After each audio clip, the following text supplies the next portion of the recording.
I'm holding a grocery receipt right now. Target, February 2026, $127.43 for what used to cost me maybe $70 in 2019. Same items. Generic cereal, chicken breast, eggs, a bag of apples, some toilet paper, the same goddamn stuff. And I'm staring at this piece of thermal paper thinking about how this one trip just erased 3 hours of work. Not the money I made 3 hours ago, the actual labor, the commute, the bullshit meetings. All of it, gone. Exchanged for food that'll last maybe 5 days if I'm careful. And here's what nobody wants to admit. This is the new normal, not the exception. The rule. We're living in an economy where the middle class is being hollowed out like a termite-infested house, and everyone's still giving advice like it's 1995. Just save more. Cut the avocado toast. Start a side hustle. As if the problem is our discipline and not the fact that wages haven't moved in real terms since your parents were young, while everything else has doubled or tripled. But here's what really pisses me off. Everyone talks about getting rich, building wealth, passive income, 7 figures. And I'm not saying those aren't worthy goals, but we've completely skipped over the most important, most brutal, most underrated milestone in personal finance. Getting from negative to zero, from drowning to breathing, from survival mode to actually having a chance. Let me be crystal clear about what I mean. Zero isn't sexy. Zero doesn't get clicks. Zero doesn't make you Instagram famous. Zero is the absence of panic. It's waking up and not immediately checking your bank account with that specific knot in your stomach, wondering if the automatic payment went through or if you're about to get hit with another $35 overdraft fee. Zero is boring. Zero is invisible. And zero is the hardest thing you'll ever achieve if you're starting from below it. The average American household carries $104,215 in debt right now. That's the 2024 data, and it's gotten worse. Credit cards, student loans, car payments, medical bills, personal loans to cover the gap between paychecks. And we've normalized this. We treat debt like it's just part of being an adult, like taxes or back pain. Everyone has student loans. Everyone finances their car. Everyone carries a balance. No, not everyone, but enough people that the system depends on it. Here's the trap nobody explains. When you're in the negative, you're not just broke. You're paying rent on being broke. Every month interest accrues, late fees stack, your credit score drops, which means higher rates on everything else, which means more fees, which means deeper in the hole. It's not a hole, it's quicksand. The more you struggle without strategy, the faster you sink. And the advice you get is designed for people already at zero or above. Invest in index funds. Cool. With what money? Build an emergency fund. Great idea. Right after I pay Visa, MasterCard, Sallie Mae, and keep the lights on. The financial advice industrial complex is built for people who've already made it past zero. Dave Ramsey's snowball method? Fantastic if you have enough income to actually make snowballs. Suze Orman's 8-month emergency fund? That's the goal, not the starting point. These people are giving you a map to climb Everest when you're still trying to crawl out of a ditch. The tactics work, the sequence is wrong. Let me take you back to 2008 for a second. The Great Recession. I was younger, watching my parents navigate layoffs and underwater mortgages and realizing that the social contract was broken. Work hard, save money, retire comfortably, dead. That deal died somewhere between offshoring manufacturing jobs and allowing Wall Street to gamble with everyone's pensions.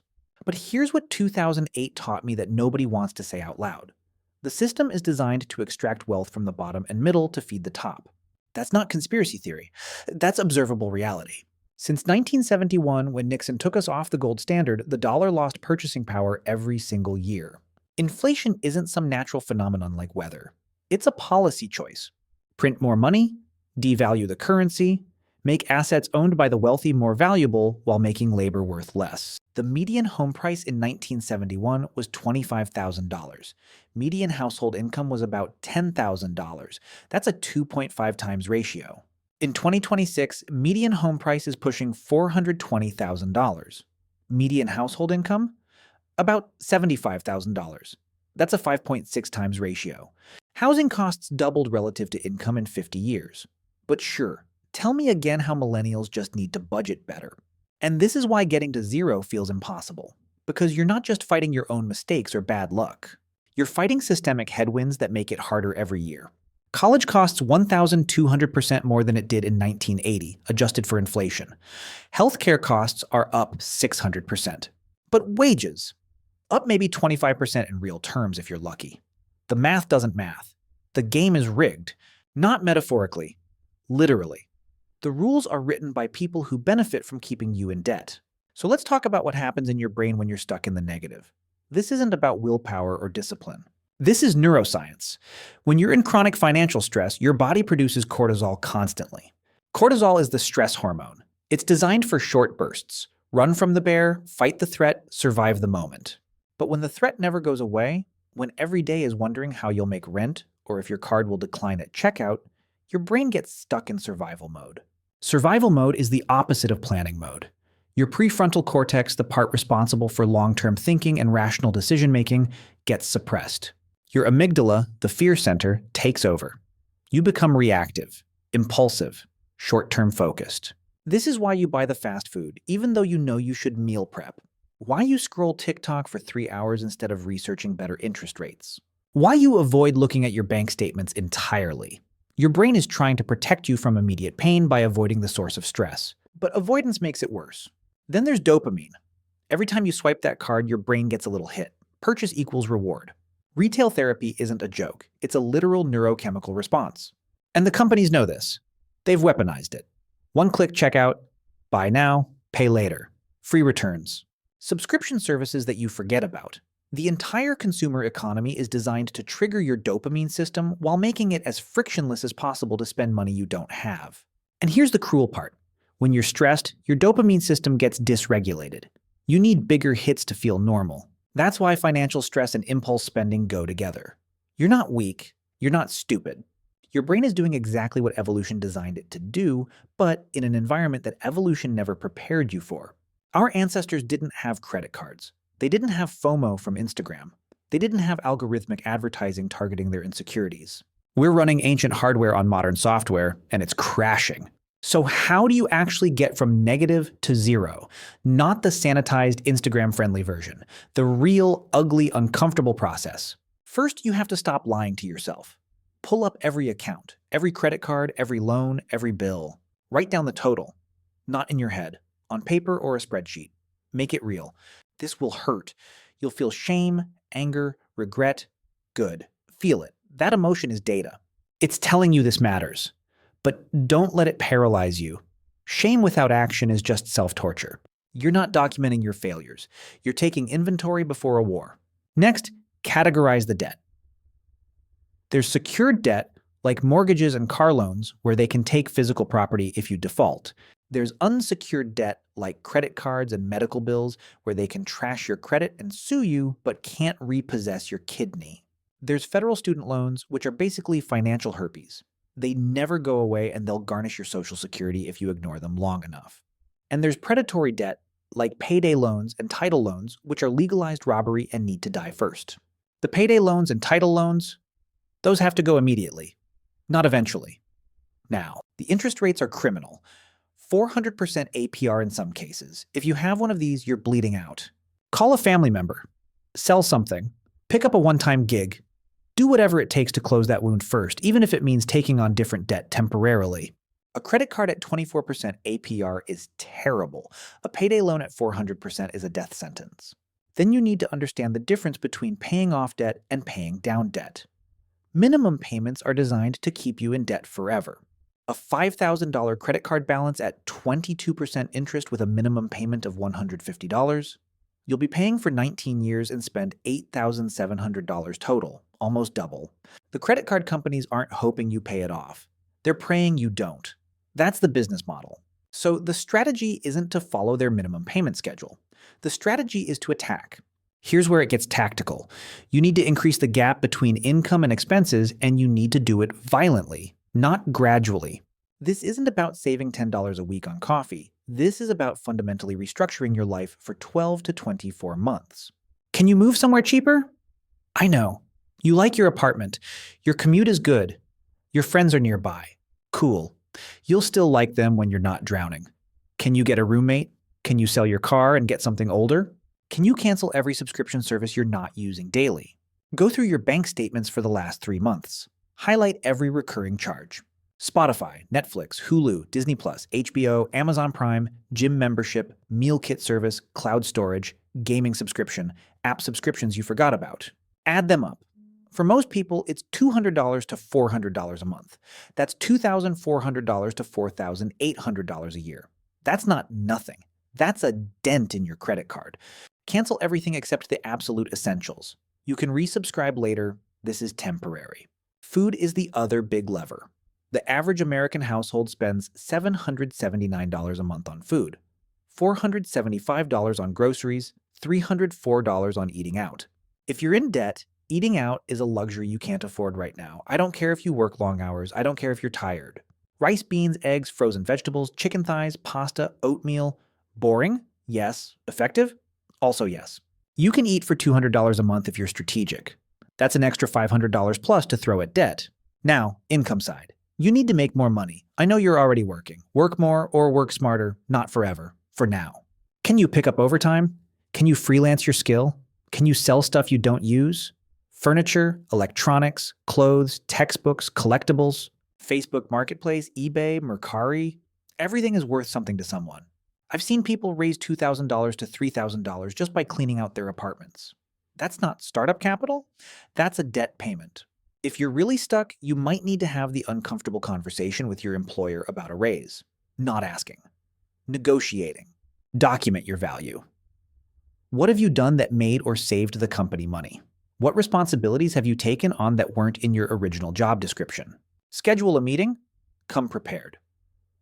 Based on market research and my contributions, I believe my compensation should be adjusted to X. If they say no, you have data for your job search. Don't stay at a job that's keeping you poor out of loyalty. Companies will lay you off the second it helps their quarterly numbers. Treat your labor like the commodity it is. For the debt payoff itself, there are two camps, Avalanche and Snowball. Avalanche says pay off the highest interest rate first because it's mathematically optimal. Snowball says pay off the smallest balance first because it's psychologically motivating. I'll tell you what actually matters. Consistency. Pick one method and execute violently. Every extra dollar goes to debt. Not some months. Every month. Automate it if possible. Set up the payment the day after payday so you can't spend it. And you need to stop using credit while you're doing this. Cut up the cards if you have to. Freeze them in a block of ice. Delete the saved payment info from your browser. Make it hard to impulse spend. You can't bail out a sinking boat while someone's still drilling holes in the bottom. If that means you can't go out with friends for a while, explain why. Real friends will understand. The ones who pressure you to spend money you don't have aren't friends. They're liabilities. Here's the thing about sacrifice that nobody mentions. It's not noble or beautiful in the moment. It sucks. You'll be tired. You'll be resentful. You'll see other people on vacation while you're eating rice and beans for the fourth week straight. You'll feel like you're missing out on your youth or your life or whatever. But here's what I need you to understand. You're not sacrificing your life. You're buying it back. Every debt payment is a piece of freedom. Every month you stay consistent is a month closer to breathing. The timeline depends on your numbers, but most people can get from significantly negative to zero in 18 to 36 months if they're aggressive. That's not forever. That's shorter than most college degrees, shorter than most relationships. It's a phase, not a life sentence. And the skills you build during this phase, discipline, resourcefulness, delayed gratification, systems thinking, those stay with you forever. Now let's talk about what zero actually means, because it's not just a number. Zero is the unlock point. It's the moment where your income stops servicing the past and starts building the future. When you're at zero, every dollar you earn is yours to deploy. Not Visa's, not Sally Mae's, yours. You can build an emergency fund so the next car repair or medical bill doesn't send you back underwater. You can start investing so your money makes money. You can take a day off without panic. You can quit a toxic job without wondering how you'll survive. Zero is optionality, but most people never get here, and that's what makes this milestone so underrated. The median American can't cover a $400 emergency without going into debt or selling something. 61% live paycheck to paycheck. These aren't lazy people. These aren't stupid people. These are people trapped in a system designed to keep them trapped. And the tragedy is that once you break free, you realize how much of your energy was wasted just staying afloat. All those hours of worry, all that mental bandwidth consumed by financial stress, suddenly available for literally anything else. Getting to zero doesn't mean you're rich. It means you're free to become rich, or free to not care about being rich. That's the real gift. Because here's the dirty secret about wealth. Past a certain point, it's not about the money. It's about the absence of financial anxiety. A billionaire and someone with $50,000 in the bank and no debt have the same morning routine. They wake up, they don't check their bank account in fear, they make coffee, they start their day. The billionaire has more stuff, sure. But the feeling, the freedom, that starts at zero. Once you're at zero, the next phase is building defense. Your emergency fund. This is non-negotiable. 3 to 6 months of expenses in a high-yield savings account. Not invested, not in crypto, not in your friend's startup. Liquid, boring, accessible cash. This is your buffer against the universe's bullshit. Car breaks down? Emergency fund. Medical bill? Emergency fund. Job loss? Emergency fund. The goal is to never go back below zero again. While you're building that, you start learning about actual wealth building. Index funds. Roth IRAs. 401k matching. The 4% rule for retirement. None of this is complicated. The entire investing strategy that beats 95% of professionals is this. Buy a low-cost total market index fund, contribute consistently, don't touch it for 30 years. That's it. No stock picking, no crypto gambling, no day trading. The boring approach works because it's based on math and history, not hope and hype. The 4% rule says you need 25 times your annual expenses to retire. Want to live on $40,000 a year? You need $1 million invested. Sounds impossible? It's not. Start at 25, invest $500 a month in an index fund averaging 10% annual returns, and you'll hit $1.4 million by 60. Start at 30, you'll hit $950,000. Start at 35, you'll hit $560,000. Every 5 years you wait cuts your outcome in half. Time is the most powerful force in wealth building, and you just got time back by getting to zero. But here's the deeper question nobody asks. What's the point? Why build wealth? The default answer is retirement, or financial freedom, or generational wealth. Fine. Those are good answers. But I think there's something more fundamental. Money is stored life force. Every dollar represents time you traded, energy you expended, focus you deployed. When you're in debt, you're trading future life force to fund past consumption. You're a slave to decisions you already made. When you're at zero, you're even. When you're above zero, you're buying back time. What would you do with your time if money wasn't a factor? Not hypothetically, specifically. Would you work less, travel more, start a business, go back to school, spend more time with your kids, write, paint, build, just exist without the constant grind? That's what this is actually about. Not the number in the account, the life the number enables. And I know this sounds preachy. I know it sounds like I'm oversimplifying. Trust me, I'm not. I've been negative. I've had the spreadsheet panic attacks.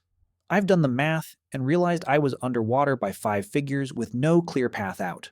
I've felt the specific shame of declining a friend's wedding because I couldn't afford the flight. I've lived on ramen and rice because that's what stretched.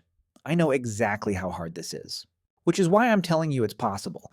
The system is designed to keep you down, but it's not omnipotent. It has exploitable weaknesses. It depends on you not understanding interest rates, not tracking your spending, not planning ahead, staying isolated and ashamed instead of sharing strategies. Every person who gets from negative to zero is a glitch in the matrix. You're not supposed to escape. The fact that you can is the loophole. So here's my challenge to you. Not my advice, my challenge.